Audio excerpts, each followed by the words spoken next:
तुमच्या मोर्चाची पैदल यात्रेची जी आहे ती तारीख बदललेली आहे, काय नेमकी तारीख असणार आहे, कशा प्रकारे पुढे जाणार? ते 5 तारीख होती आहे, मधात ते एकादशी येतं 6 तारीख, सगळे विठुरायाच्या चरणी असतात आणि आम्ही थोडंसं मुख्यमंत्री महोदय 6 तारखेला काही बोलले पाहिजे, कम से कम पांडुरंगाला तरी योग्य तारीख कोणती आहे ते सांगितली पाहिजे. आम्हाला त्यांना विनंती करतो आहे का तुम्ही योग्य तारीख पांडुरंगाला तरी सांगा आणि पांडुरंगाच्या भक्त वारकऱ्याला तरी सांगा कर्जमाफीची.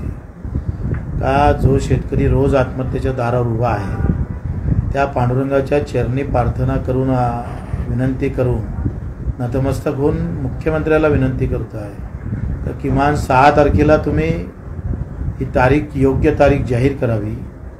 त्यासाठी आम्ही 7 तारीख घेतली आहे आणि 7 तारखेपासून ते 14 तारखेपर्यंत हे आमची पायी जे आहे वाटचाल चालू होणार आहे आणि ते 2 तारखेसाठीच 2 ऑक्टोबरसाठीच त्याची तयारी करतो आहे. लोक असे म्हणत होते की आचारसंहिता लागेल, मला वाटते निवडणुकाच फेब्रुवारी महिन्यात लावण्याची तयारी आहे. सध्या निवडणुका लावणार नाही, कारण आताहीपर्यंत अजूनही प्रभाग रचना झाल्या नाही, जिल्हा परिषदच्या सर्कलच्या रचना झाल्या नाही. त्याच्यानं आचारसंहितेत आमचं आंदोलन फसन असं कुठलं काही नाही आहे. जे आहे ते आता त्याला विरोध करण्यासाठी राज ठाकरे आणि उद्धव ठाकरे एकत्र मोर्चा काढणार असल्याची चर्चा आहे. 5 तारखेला मोर्चा पण निघणार आहे. एक मराठी म्हणून मलाही बाळा नांदगरकरचा फोन आला होता का तुम्ही सुद्धा या मोर्चात सहभागी व्हावं. तर 5 जुलैला मी आहे, पाहू, आम्ही जाण्याचा प्रयत्न करू, आमचा पाठिंबा आहे. सांगितलं आहे की तुमच्या आंदोलनासंदर्भात येत्या 3 तारखेला मुंबईमध्ये त्यांच्या दालनामध्ये 10 मंत्री जवळजवळ बैठक घेणार आहे आणि तुमच्या मागण्या ज्या आहेत ते निकाली काढण्याचा प्रयत्न होणार आहे. तुमच्यासाठी 10 मंत्री बैठका घेत आहेत. मला वाटते त्यांच्या आखरी आम्ही काही मागण्या आमच्यासाठी करतोय, प्रहारच्या पार्टीसाठी करतोय असं नाही आहे. ते जनसामान्याच्या आहे, ते सरकारनं केल्या पाहिजे. सरकारच्या नजरेतून ज्या मागण्या सुटल्या किंवा जो गरीब सुटलेला आहे त्याच्यासाठी आमचा टाहवा आहे.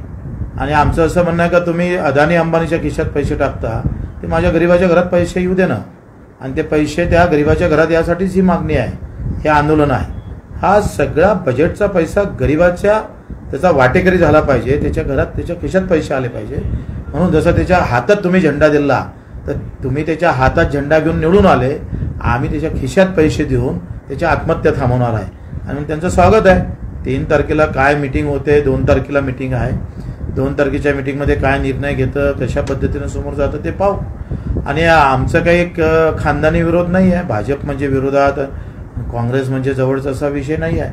आमच्या जवळ फक्त शेतकरी शेतमजूर आहे, त्याच्यापेक्षा कोणीही आमच्या जवळ राहू शकत नाही आणि आम्ही कोणाला जवळ ठेवू शकत नाही. आणि ह्या विचारधारा आमची पक्की आहे. आम्ही जो शेतकरी शेतमजूर असतो त्याचा आम्ही, त्याच्यामुळं त्यांनी याच्यावर निर्णय घ्यावा. कर्जमाफीच्या बाबतीत, दिव्यांगाच्या वाढीच्या बाबतीत, शेतमजुराच्या बाबतीत आता समिती गठीत करणार होते. 15 दिवसात लेखी लिहून दिलं बावनकुळे साहेबांना. आता समिती गठीत झाली नाही म्हणजे तुमच्या सरकारचा स्पीड किती जलद गतीचा आहे, ते शकुंतला एक्सप्रेस आहे का गीतांजली आहे हे अजून समजायला कारण नाही आहे. म्हणजे बाकीचे कामं विमानाच्या स्पीड न करता आणि शेतकऱ्याच्या कर्जमाफीचा वेळ आला का बंडीनं धावता तुम्ही, म्हणजे बंडीतल्याच माणसाला मारण्याचा प्रयत्न करताय. तर त्यावर आम्ही अधिक आहेच. आमचं 2 तारीख ठेवलं आहे या सगळ्या याच्यासाठी. 2 तारीख या महाराष्ट्राला शेतकरी कशा पद्धतीनं आंदोलन करू शकतं हे शेतकरी शेतमजूर दाखवून देत. तुमच्या मोर्चाची पैदल यात्रेची जी आहे ती तारीख बदललेली आहे, काय नेमकी तारीख असणार आहे, कशा प्रकारे पुढे जाणार? ते 5 तारीख होती आहे, मधात ते एकादशी येतं 6 तारीख, सगळे विठुरायाच्या चरणी असतात आणि आम्ही थोडंसं मुख्यमंत्री महोदय 6 तारखेला काही बोलले पाहिजे, कम से कम पांडुरंगाला तरी योग्य तारीख कोणती आहे ते सांगितली पाहिजे. आम्हाला त्यांना विनंती करतो आहे का तुम्ही योग्य तारीख पांडुरंगाला तरी सांगा आणि पांडुरंगाच्या भक्त वारकऱ्याला तरी सांगा कर्जमाफीची. का जो शेतकरी रोज आत्महत्येच्या दारावर उभा आहे त्या पांडुरंगाच्या चरणी प्रार्थना करून विनंती करून नतमस्तक होऊन मुख्यमंत्र्याला विनंती करतो आहे तर किमान 6 तारखेला तुम्ही ही तारीख योग्य तारीख जाहीर करावी. त्यासाठी आम्ही 7 तारीख घेतली आहे आणि 7 तारखेपासून ते 14 तारखेपर्यंत हे आमची पायी जे आहे वाटचाल चालू होणार आहे आणि ते 2 तारखेसाठीच 2 ऑक्टोबरसाठीच त्याची तयारी करतो आहे. लोक असे म्हणत होते की आचारसंहिता लागेल. मला वाटतं निवडणुकाच फेब्रुवारी महिन्यात लावण्याची तयारी आहे. सध्या निवडणुका लावणार नाही, कारण आतापर्यंत अजूनही प्रभाग रचना झाल्या नाही, जिल्हा परिषदच्या सर्कलच्या रचना झाल्या नाही. त्याच्यानं आचारसंहितेत आमचं आंदोलन फसन असं कुठलं काही नाही आहे. जे आहे ते आता त्याला विरोध करण्यासाठी राज ठाकरे आणि उद्धव ठाकरे एकत्र मोर्चा काढणार असल्याची चर्चा आहे. 5 तारखेला मोर्चा पण निघणार आहे. एक मराठी म्हणून मलाही बाळा नांदगरकरचा फोन आला होता का तुम्ही सुद्धा या मोर्चात सहभागी व्हावं. तर 5 जुलैला मी आहे, पाहू, आम्ही जाण्याचा प्रयत्न करू. आमचा पाठिंबा आहे. सांगितलं आहे की तुमच्या आंदोलनासंदर्भात येत्या 3 तारखेला मुंबईमध्ये त्यांच्या दालनामध्ये 10 मंत्री जवळजवळ बैठक घेणार आहे आणि तुमच्या मागण्या ज्या आहेत ते निकाली काढण्याचा प्रयत्न होणार आहे. तुमच्यासाठी 10 मंत्री बैठका घेतात.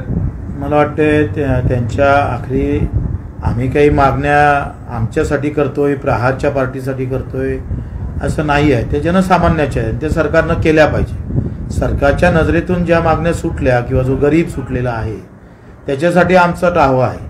आणि आमचं असं म्हणणं आहे का तुम्ही अदानी अंबानीच्या खिशात पैसे टाकता, ते माझ्या गरीबाच्या घरात पैसे येऊ दे ना, आणि ते पैसे त्या गरीबाच्या घरात यासाठीच ही मागणी आहे, हे आंदोलन आहे. हा सगळा बजेटचा पैसा गरीबाच्या त्याचा वाटेकरी झाला पाहिजे, त्याच्या घरात त्याच्या खिशात पैसे आले पाहिजे. म्हणून जसं त्याच्या हातात तुम्ही झेंडा दिला, तर तुम्ही त्याच्या हातात झेंडा घेऊन निवडून आले, आम्ही त्याच्या खिशात पैसे देऊन त्याच्या आत्महत्या थांबवणार आहे. आणि त्यांचं स्वागत आहे. 3 तारखेला काय मिटिंग होते, 2 तारखेला मिटिंग आहे. 2 तारखेच्या मिटिंगमध्ये काय निर्णय घेतं, कशा पद्धतीनं समोर जातं ते पाहू.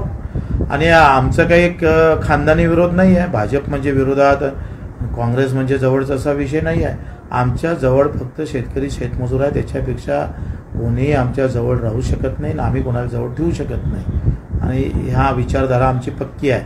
आम्ही जो शेतकरी शेतमजूर त्याचा आम्ही, त्याच्यामुळं त्यांनी याच्यावर निर्णय घ्यावा. कर्जमाफीच्या बाबतीत, दिव्यांगाच्या वाढीच्या बाबतीत, शेतमजुराच्या बाबतीत आता समिती गठीत करणार होते. 15 दिवसात लेखी लिहून दिलं बावनकुळे साहेबांना. आता समिती गठीत झाली नाही म्हणजे तुमच्या सरकारचा स्पीड किती जलद गतीचा आहे. ते शकुंतला एक्सप्रेस आहे का गीतांजली आहे हे अजून समजायला कारण नाही आहे. म्हणजे बाकीचे कामं विमानाच्या स्पीड न करता आणि शेतकऱ्याच्या कर्जमाफीचा वेळ आला का बंडीनं धावता तुम्ही, म्हणजे बंडीतल्याच माणसाला मारण्याचा प्रयत्न करताय. तर त्यावर आम्ही अधिक आहेच. आमचं 2 तारीख ठेवलं आहे या सगळ्या याच्यासाठी. 2 तारीख या महाराष्ट्राला शेतकरी कशा पद्धतीनं आंदोलन करू शकतं हे शेतकरी शेतमजूर दाखवून देत. 10 तारखेला काही बोलले पाहिजे. कमसे कम पांडुरंगाला तरी योग्य तारीख कोणती आहे ते सांगितली पाहिजे. आम्हाला त्यांना विनंती करतोय का तुम्ही योग्य तारीख पांडुरंगाला तरी सांगा आणि पांडुरंगाच्या भक्त वारकऱ्याला तरी सांगा कर्जमाफीची. का जो शेतकरी रोज आत्महत्येच्या दारावर उभा आहे त्या पांडुरंगाच्या चरणी प्रार्थना करून विनंती करून नतमस्तक होऊन मुख्यमंत्र्याला विनंती करतो आहे तर किमान 6 तारखेला तुम्ही ही तारीख योग्य तारीख जाहीर करावी.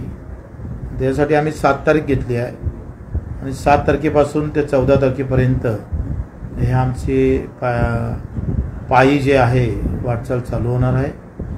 आणि ते 2 तारखेसाठीच 2 ऑक्टोबरसाठीच त्याची तयारी करतो आहे. लोक असे म्हणत होते की आचारसंहिता लागेल. मला वाटतं निवडणुकाच फेब्रुवारी महिन्यात लावण्याची तयारी आहे. सध्या निवडणुका लावणार नाही, कारण आतापर्यंत अजूनही प्रभाग रचना झाल्या नाही, जिल्हा परिषदच्या सर्कलच्या रचना झाल्या नाही. त्याच्यानं आचारसंहितेत आमचं आंदोलन फसन असं कुठलं काही नाही आहे. जे आहे ते आता त्याला विरोध करण्यासाठी राज ठाकरे आणि उद्धव ठाकरे एकत्र मोर्चा काढणार असल्याची चर्चा आहे. 5 तारखेला मोर्चा पण निघणार आहे. एक मराठी म्हणून मलाही बाळा नांदगरकरचा फोन आला होता का तुम्ही सुद्धा या मोर्चात सहभागी व्हावं. तर 5 जुलैला मी आहे, पाहू, आम्ही जाण्याचा प्रयत्न करू. आमचा पाठिंबा आहे. सांगितलं आहे की तुमच्या आंदोलनासंदर्भात येत्या 3 तारखेला मुंबईमध्ये त्यांच्या दालनामध्ये 10 मंत्री जवळजवळ बैठक घेणार आहे आणि तुमच्या मागण्या ज्या आहेत ते निकाली काढण्याचा प्रयत्न होणार आहे. तुमच्यासाठी 10 मंत्री बैठका घेतात. मला वाटते त्यांच्या आखरी आम्ही काही मागण्या आमच्यासाठी करतोय, प्रहारच्या पार्टीसाठी करतोय असं नाही आहे. ते जनसामान्याच्या आहेत, ते सरकारनं केल्या पाहिजे. सरकारच्या नजरेतून ज्या मागण्या सुटल्या किंवा जो गरीब सुटलेला आहे त्याच्यासाठी आमचा टाहवा आहे. आणि आमचं असं म्हणणं आहे का तुम्ही अदानी अंबानीच्या खिशात पैसे टाकता, ते माझ्या गरीबाच्या घरात पैसे येऊ दे ना, आणि ते पैसे त्या गरिबाच्या घरात यासाठीच ही मागणी आहे, हे आंदोलन आहे. हा सगळा बजेटचा पैसा गरिबाच्या त्याचा वाटेकरी झाला पाहिजे, त्याच्या घरात त्याच्या खिशात पैसे आले पाहिजे. म्हणून जसं त्याच्या हातात तुम्ही झेंडा दिला तर तुम्ही त्याच्या हातात झेंडा घेऊन निवडून आले, आम्ही त्याच्या खिशात पैसे देऊन त्याच्या आत्महत्या थांबवणार आहे. आणि त्यांचं स्वागत आहे. 3 तारखेला काय मिटिंग होते, 2 तारखेला मिटिंग आहे. 2 तारखेच्या मिटिंगमध्ये काय निर्णय घेतं, कशा पद्धतीनं समोर जातं ते पाहू. आणि आमचं काही एक खानदानी विरोध नाही आहे. भाजप म्हणजे विरोधात, काँग्रेस म्हणजे जवळचा असा विषय नाही आहे. आमच्या जवळ फक्त शेतकरी शेतमजूर आहे. त्याच्यापेक्षा कोणीही आमच्या जवळ राहू शकत नाही, आम्ही कोणाला जवळ ठेवू शकत नाही. आणि ह्या विचारधारा आमची पक्की आहे. आम्ही जो शेतकरी शेतमजूरचा त्याचा आम्ही, त्याच्यामुळं त्यांनी याच्यावर निर्णय घ्यावा. कर्जमाफीच्या बाबतीत, दिव्यांगाच्या वाढीच्या बाबतीत, शेतमजुराच्या बाबतीत आता समिती गठीत करणार होते. 15 दिवसात लेखी लिहून दिलं बावनकुळे साहेबांना. आता समिती गठीत झाली नाही म्हणजे तुमच्या सरकारचा स्पीड किती जलद गतीचा आहे, ते शकुंतला एक्सप्रेस आहे का गीतांजली आहे हे अजून समजायला कारण नाही आहे. म्हणजे बाकीचे कामं विमानाच्या स्पीड न करता आणि शेतकऱ्याच्या कर्जमाफीचा वेळ आला का बंडीनं धावता तुम्ही, म्हणजे बंडीतल्याच माणसाला मारण्याचा प्रयत्न करताय. तर त्यावर आम्ही अधिक आहेच. आमचं 2 तारीख ठेवलं आहे या सगळ्या याच्यासाठी. 2 तारीख या महाराष्ट्राला शेतकरी कशा पद्धतीनं आंदोलन करू शकतं हे शेतकरी शेतमजूर दाखवून देत.